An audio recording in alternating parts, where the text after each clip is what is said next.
Përshëndetje shenja gafores, kjo është panorama e interpretimit javor. Pas lutjes dhe meditimit, karta tindava në 4 sfera jetësore, të cilat janë gjendja juaj, familja, dashuria, puna dhe një prizëm orakull. Shenja gafores, ju lutem më lejoni t'ju them diçka para se të filloj interpretimin tuaj. E ndjej që duhet ju them se kjo është një javë ku ju filloni me forcë dhe kontroll, por gjatë rrugës do të përballeni me iluzione, tronditje në familje dhe një ndryshim të thellë që nuk mund të shmanget më.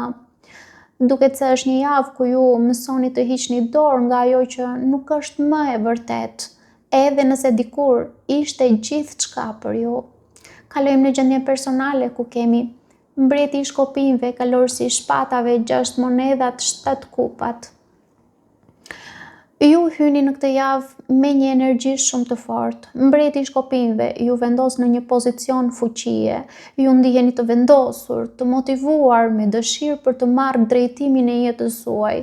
Keni ambicie, duket se ka dëshirë për të vepruar, për të mos qëndruar më në një vend.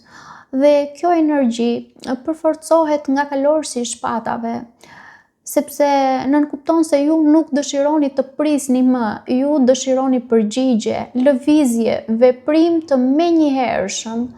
Mund të jeni duke thënë për shembull, jam lodhur duke menduar, tani dua të veproj dhe pikë. Dhe me kartën 6 monedhat, ju hyni në një fazë ku kërkoni balancë. Mund të jepni, të merrni, të ndihmoni ose të merrni ndihmë. Për disa mund të jetë se nuk duhet të jepni më shumë se ç'merrni. Pra ka një përpjekje për të vendosur drejtësi në marrëdhënie dhe situata, por më pas fillon një mjegull. 7 kupat ju vendos përballë shumë mundësive ose shumë ndjenjave ose shumë mendimeve. Dhe këtu lind një konfuzion. Çfarë është reale? Çfarë është dëshirë? Çfarë është iluzion? Dhe ju mund të ndiheni të shpërndar, të pasigurt, sikur po shikoni shumë drejtime dhe nuk dini cilin të zgjidhni. Kartat këshillojnë se ju duhet të mos veproni me nxitim, vetëm sepse ndiheni të ngarkuar. Jo çdo mundësi është për ju. Zgjidhni atë që është e qëndrueshme, jo atë që duket më tërheqëse në moment. Kalojmë tek familja. Në familje kemi kulla, mbreti kupave në të kundërt, 10 kupat të dashuruarit. Këtu kemi një nga pjesët më të forta të kësaj jave, kulla. Kulla sjell një tronditje, një zbulim, një ndryshim të papritur, diçka që nuk mund të mbahet më si më parë. Dhe kjo lidhet me një figurë emocionale të paqëndrueshme që është mbreti i kupave në të kundërt. Ky mund të jetë për disa, mund të jeni ju vetë. Për disa të tjerë mund të jetë dikush në familjen tuaj që është emocionalisht i paqëndrueshëm, i mbyllur, mund të jetë manipulues emocional, ose thjesht i mbi ngarkuar dhe nuk e menaxhon dot veten. Por në të njëjtën kohë kemi edhe kartën 10 kupat me të dashuruarit, dhe kjo e bën situatën shumë më të thellë, sepse kjo nuk është një familje e rastësishme për ju. Sepse këtu ka dashuri, ka lidhje të forta, ka histori, por pikërisht për këtë arsye vjen një zgjedhje me kartën e të dashuruarve. Këtu nuk flasim vetëm për dashuri, flasim për zgjedhje të vështira.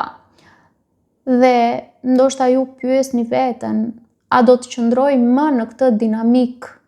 Apo do të zgjidhni diçka tjetër për veten tuaj? Kartat këshillojnë se ju duhet të pranoni të vërtetën, edhe nëse dhëmb. Dashuria nuk do të thotë të toleroni gjithçka. Ndonjëherë, zgjedhja më e vështirë është ajo që ju çliron. Kalojmë tek dashuria.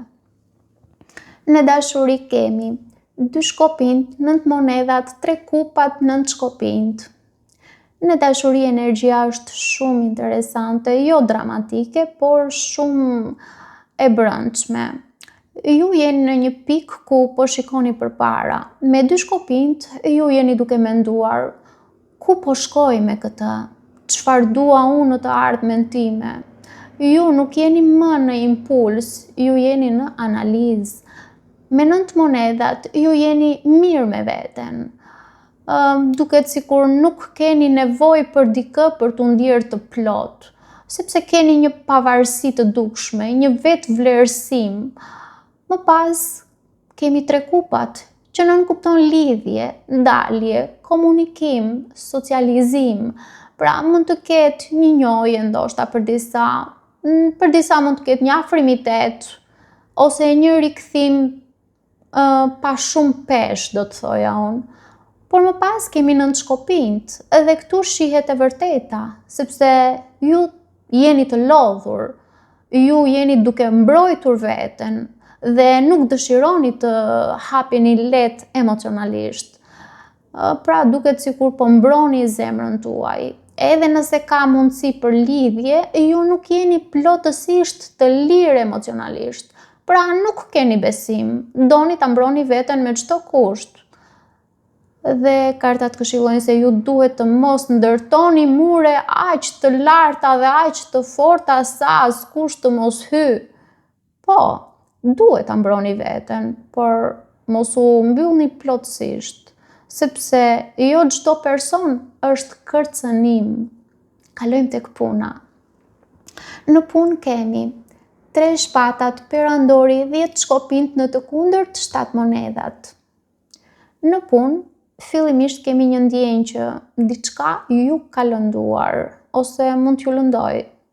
3 shpatat tregon zhgënjim, ndarje, një situatë që nuk ju ka kënaqur, mund të jetë edhe ndonjë tradhti pas shpine, në marrëdhënie pune me dikë. Por menjëherë pas kësaj vjen perandori, edhe duket sikur ju merrni kontrollin. Ju nuk qëndroni në dhimbje, jo, sepse ju strukturoni, vendosni rregull, merrni drejtimin, pra merrni kontrollin tuaj në dorë. Dhe 10 shkopinjt në të kundërt tregon që ju filloni të lini barrën. Nuk dëshironi më të mbani gjithçka mbi supe, mbi të gjitha kur nuk ju takon. Dhe me 7 monedat ju hyni në një fazë pritjeje dhe vlerësimi. Sikur mendoni me vete dhe pyesni, a ja vlen kjo? A ja vlen të investoj tek kjo gjë, apo tek kjo pritje, apo tek ky person, apo tek kjo punë? A duhet të vazhdoj këtu ku jam? Por kartat këshillojnë se ju duhet të mos mbani barr që nuk është e juaja. Nëse diçka ju ka lodhur, ju ka ardhur në maj të hundës, është në rregull të tërhiqeni dhe të rishikoni drejtimin tuaj. Kalojmë në prizën Oracle ku kemi transformim. Dhe në fakt ajo është karta e vdekjes, por mua më pëlqen që ta quaj transformim, sepse e tillë është. Dhe kjo është zemra e gjithë leximit. Diçka po mbaron, një cikël po mbyllet, një version i juaj po lihet pas. Por kjo nuk është humbje, kjo është rilindje. Pra, kjo është një javë ku ju filloni me fuqi dhe dëshirë për të vepruar, përballeni me konfuzionin dhe shumë mundësi, por më pas kaloni një tronditje në familje që ju detyron të zgjidhni. Pastaj në dashuri ju jeni të hapur, por edhe të mbrojtur njëkohësisht. Ndërsa në punë ju e lëshoni një barr dhe merrni kontrollin në dorë.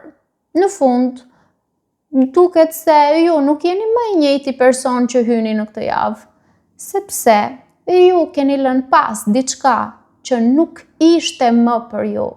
Paçim.